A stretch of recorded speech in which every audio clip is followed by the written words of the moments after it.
Ар үйдө ак сакалдуу кары болсо, балпайган байбичеси дагы болсо, баласы бар тап эмгегинен жанында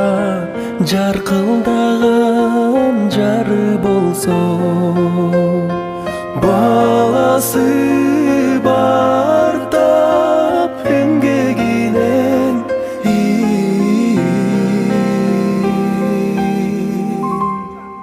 жанында жаркылдаган жары болсо, чоң ата бардыгына калыс болсо, чоң эне